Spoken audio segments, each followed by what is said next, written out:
Hi, welcome to Beef Cattle Institute's Ask the Experts, where our experts will answer your question. I've got two great experts with me today, Dr. Bob Larson. Hello, Brad. And Dr. Brian Lubers. Hello. And we're going to have a chance to answer a question from a listener. If you have a question that you'd like us to answer, you can send us an email at bci@ksu.edu. And when each of our experts give an answer, they get a few seconds to put in their response, and then they get a score on their response up to 10 points. Today's question, very relevant at this time of year, is we sometimes have newborn calves that are being born into cold temperatures. How do you handle hypothermia or low temperature in newborn calves? Brian, I'm going to start with you. So, again, everybody's favorite answer, it depends, right? And so there are various levels of hypothermia, right? There are calves that are born and their body temperature starting to lower, and then we get all the way down to they have a very low body temperature, they're depressed, they're not moving.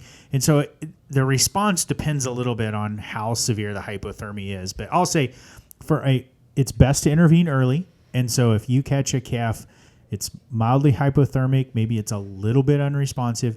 Usually the first step is just to get it out of the elements, right? Get it out of the wind, get it out of the cold.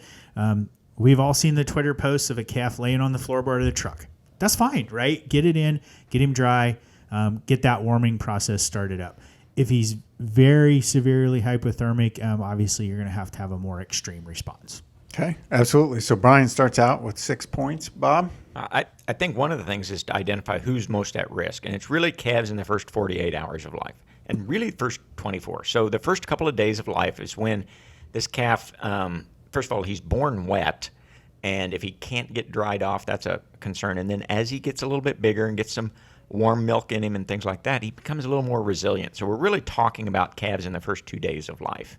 And then the other question that I often have is, well, how many calves are we talking about? Is it just one or two? So I can put them on the floorboard of the pickup. I can, put them in a shed and take care of them pretty quickly.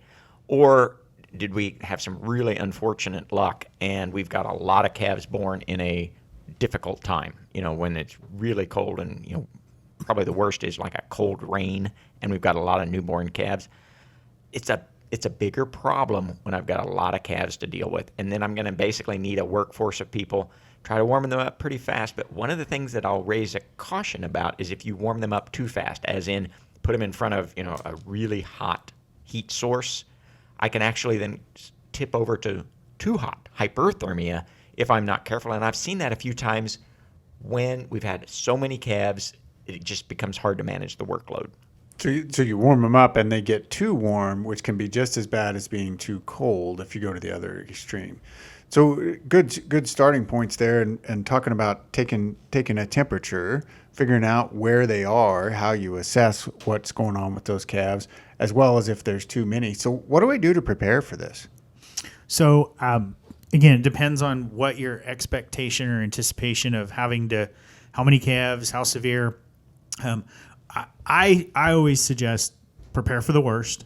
And so expect the worst weather event with the most calves on the ground. So you're going to need some space, right? And we've talked in the cattle chat, we've talked in Ask the Experts before about the health challenges that result from managing a bunch of newborn calves in a very close environment. So I would suggest a covered area with some straw and be prepared to manage that. It's going to take some time. You're going to have to clean it and keep it clean. Okay, Brian's at 8 points, Bob, but I want to ask you a specific question. We talked about taking their temperature. You said they might get too hot. How do I know if a calf is hypothermic and I need to intervene?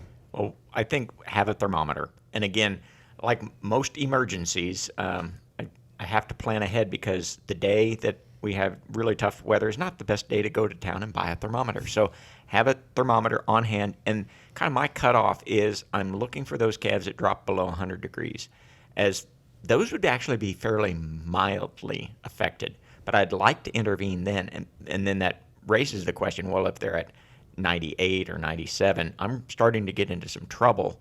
And I need to be more aggressive and get them warmed up really fast. But I kind of use they're born at about 100 degrees, and I'd expect them to move up pretty soon after that. And so I have a thermometer available. Yep. Have a thermometer, and we talked about getting them out of the elements. The other thing I'd mention, get them dry. Right. They come out wet, get them dry as soon as you can. That's going to make a big difference. So thanks for your input. Brian ended up with 8 points. Bob ended up with 7. So thanks for listening today and happy to have you with us. As always, you can email your questions to bci@ksu.edu.